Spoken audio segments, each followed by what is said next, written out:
Nombre, chapitre 14. Toute l'assemblée éleva la voix et poussa des cris, et le peuple pleura pendant la nuit. Tous les enfants d'Israël murmurèrent contre Moïse et Aaron, et toute l'assemblée leur dit, « Que ne sommes-nous morts dans le pays d'Égypte, ou que ne sommes-nous morts dans ce désert? Pourquoi l'Éternel nous fait-il aller dans ce pays où nous tomberons par l'épée, où nos femmes et nos petits-enfants deviendront une proie? Ne vaut-il pas mieux pour nous retourner en Égypte? » Et ils se dirent l'un à l'autre, « Nommons un chef et retournons en Égypte. » Moïse et Aaron tombèrent sur leur visage en présence de toute l'assemblée réunie des enfants d'Israël. Et parmi ceux qui avaient exploré le pays, Josué, fils de Nun, et Caleb, fils de Jephuné, déchirèrent leurs vêtements et parlèrent ainsi à toute l'assemblée des enfants d'Israël. Le pays que nous avons parcouru pour l'explorer est un pays très bon, excellent. Si l'Éternel nous est favorable, il nous mènera dans ce pays et nous le donnera. C'est un pays où coule le lait et le miel. Seulement ne soyez point rebelles contre l'Éternel, et ne craignez point les gens de ce pays, car ils nous serviront de pâture. Ils n'ont plus d'ombrage pour les couvrir. L'Éternel est avec nous, ne les craignez point. Toute l'assemblée parlait de les lapider, lorsque la gloire de l'Éternel apparut sur la tente d'assignation devant tous les enfants d'Israël. Et l'Éternel dit à Moïse, « Jusqu'à quand ce peuple me méprisera-t-il? Jusqu'à quand ne croira-t-il pas en moi malgré tous les prodiges que j'ai faits au milieu de lui?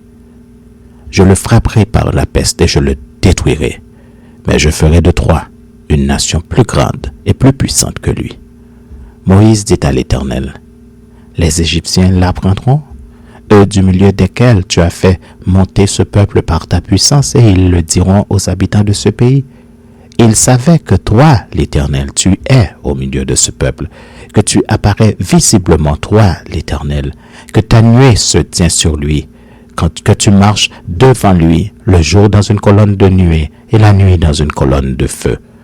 Si tu fais mourir ce peuple comme un seul homme, les nations qui ont entendu parler de toi diront, l'Éternel n'avait pas le pouvoir de mener ce peuple dans le pays qu'il avait juré de lui donner. C'est pour cela qu'il l'a égorgé dans le désert. Maintenant, que la puissance du Seigneur se montre dans sa grandeur, comme tu l'as déclaré en disant, l'Éternel est lent à la colère et riche en bonté. Il pardonne l'iniquité et la rébellion, mais il ne tient point le coupable pour innocent, et il punit l'iniquité des pères sur les enfants jusqu'à la 3e et la 4e génération. Pardonne l'iniquité de ce peuple selon la grandeur de ta miséricorde, comme tu as pardonné à ce peuple depuis l'Égypte jusqu'ici.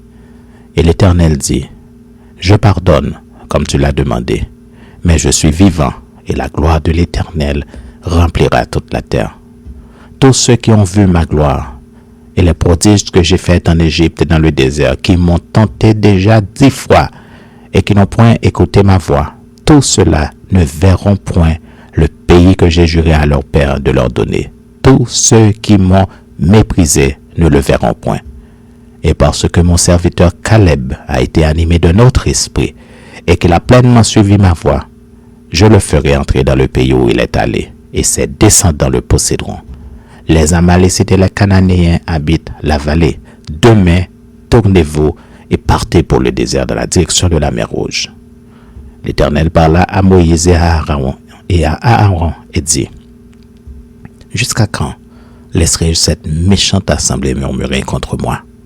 J'ai entendu les murmures des enfants d'Israël qui murmuraient contre moi. Dis-leur, je suis vivant, dit l'Éternel, je vous ferai ainsi que vous avez parlé à mes oreilles. Vos cadavres tomberont dans ce désert, vous tous dont on a fait le dénombrement, en vous comptant depuis l'âge de 20 ans et au-dessus, et qui avez murmuré contre moi. Vous n'entrerez point dans le pays que j'avais juré de vous faire habiter, excepté Caleb, fils de Jephuné, et Josué, fils de Nun, et vos petits-enfants dont vous avez dit, ils deviendront une proie. Je les y ferai entrer, et ils connaîtront le pays que vous avez dédaigné.